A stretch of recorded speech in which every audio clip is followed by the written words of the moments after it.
Peter from Property Club here, and today I'm talking about buying property on Boracay Island.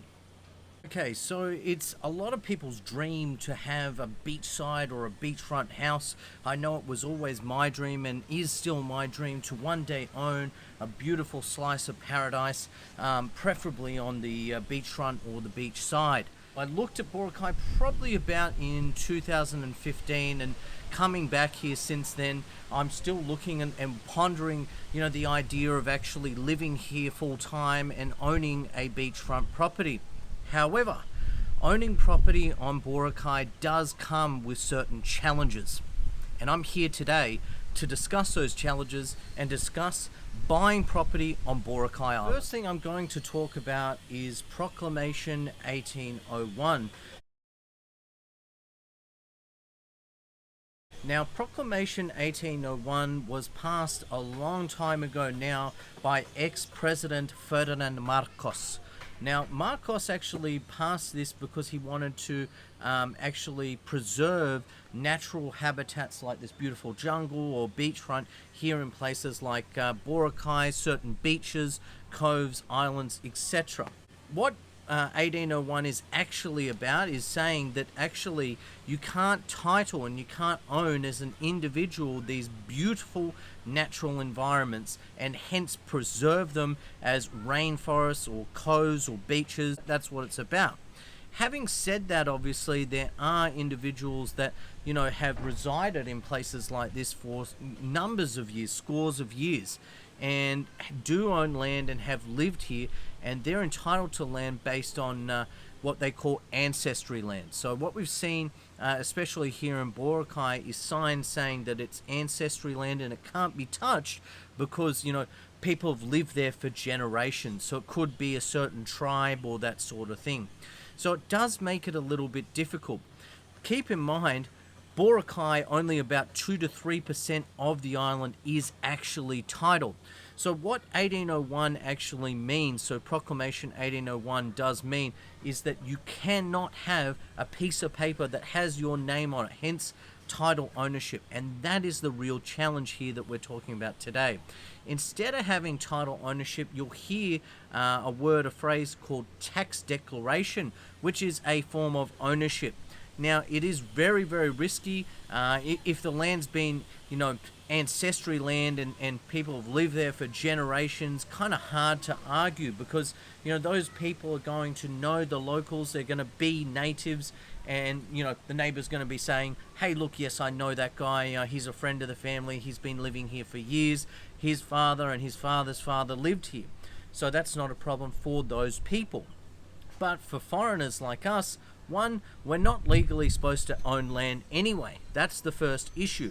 So unless you're lucky like me and you've got a Filipina partner who can own the property in their own right, you cannot own it as a foreigner. So let me keep that, absolutely 100% clear. As a foreigner, you're not allowed to buy it. Now, there are people that circumvent the law by using some form of company ownership, but it's not recommended because you are circumventing the law. So that is the first real challenge. It's a huge challenge because you're not even talking about freehold title ownership. You're talking about tax declaration because most of the island is on tax declaration. There is talk, and has been for a number of years, okay, that the land here will get titled, but the issue is when. When is it going to happen? There's been talk since the 1960s or 70s about this. So back then you could buy 1 square meter of land for like 100, 200 peso, but gone are those days. Now to buy beachfront land, you're going to pay a pretty penny. So you've got to be very, very careful where you put your money and what you do with your money. The next issue we're going to talk about, which is issue number 2, which has recently arisen, is compliance. Previously, most properties that I saw on Boracay, what I could see physically is that most properties were non-compliant. So what's happened in recent years is there has been the shutdown, and most people would know about this, the shutdown on Boracay Island. So Boracay shut down for like 6 months so they could rebuild it and fix it and fix the plumbing, the irrigation, and all this sort of thing. So stormwater, this sort of thing, and make properties compliant. So many properties are compliant, but there are a lot that actually work non-compliant, which means actually those places could be forfeit. They could forfeit their properties. They could potentially lose their property, which is a huge fear, especially the fact that they don't have a piece of paper, title ownership, to say I own it. So that's a major challenge in the Philippines. It's not just a challenge, okay, for foreigners, it's a challenge for everyone, Filipinos and foreigners alike. So that's a huge issue, and there is a cost to get compliant. So I'm actually seeing signs on actual buildings that are saying that this is compliant by the relevant department. So when buying property, you must know that that property is compliant, or have the ability to spend the money making it compliant and adhere to the government. All right, so number 3, we're going to talk about another issue, which is access. Yes, access. Access is really hard to come by here. There are small little laneways and roads, but usually those roads are so small that they only fit foot traffic or a small moped. Getting cars in and out is just not feasible and not recommended. So most people living here on the island either own a motorbike, a bicycle, or a trike. One of the three. Owning a car is, well, just a bloody nightmare getting around the island. So getting from one place to the next can be a pain. Look, they do now have, on the positive side, e-bikes, these e-trikes, which are absolutely awesome. They're not cheap. I mean, they don't cost 10 or 20 peso. It's more like, you can do the hop on, hop off for 10 or 20 peso, but trying to find one of those is really very difficult. So good luck with that. What you're going to end up paying from one side of the island to the next is probably a maximum of 300 or a minimum of 100 peso. So look, if you're paying that every time to get to and from the beach, that's a bloody hassle. Especially if you're up here in the hillside. Imagine walking up that mountain every single day. You get tired. I know I'm tired because my feet and my legs are just sore because I've walked up and down that thing probably about 20-30 times since I've arrived here in Boracay. So that's definitely a challenge. So when purchasing property here in Boracay, it's all about location, location, location. Challenge number 4 is safety and security. Neighbor here has just finished the security fence and putting up the barbed wire.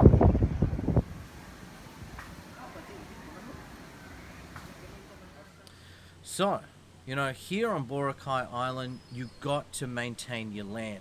You need to make sure that you don't leave your land vacant or, unattended without a caretaker, a maid, or even a security guard.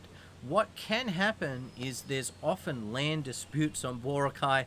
It's well known for its land dispute, despite all the other challenges. But just because there are people that come and might squat on your land or other people's land, that does often happen and has been happening for a number of years.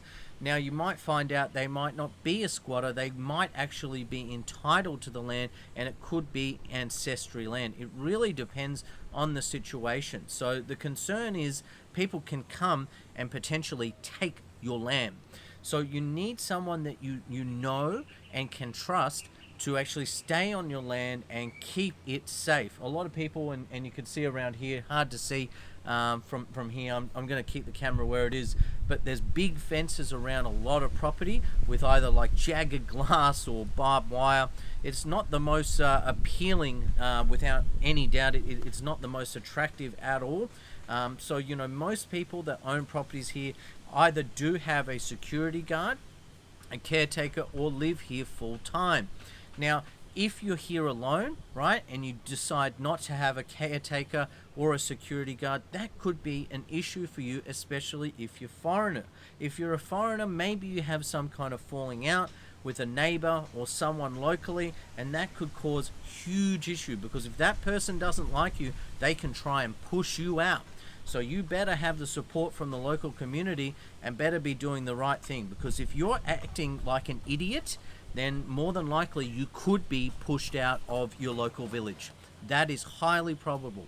Remember, this is the Filipino people's land, okay? For foreigners, okay, living here on Boracay nowadays is almost impossible. That's why I do recommend now actually renting rather than purchasing property yourself. It's better to lease land or rent land, okay, rather than buy, okay, especially if you're a foreigner that doesn't have a Filipina partner. For me, obviously I've got options because my partner is a Filipina, and we could own some land, but technically again it's tax declaration land. It's a huge challenge. 5. Now, number 5 is probably the most important. With this change, okay, this change getting on and off the island, actually having a permit to actually come here from a registered hotel, the concern is you need to have some form of legal visa to stay here. I do not recommend anyone staying here illegally.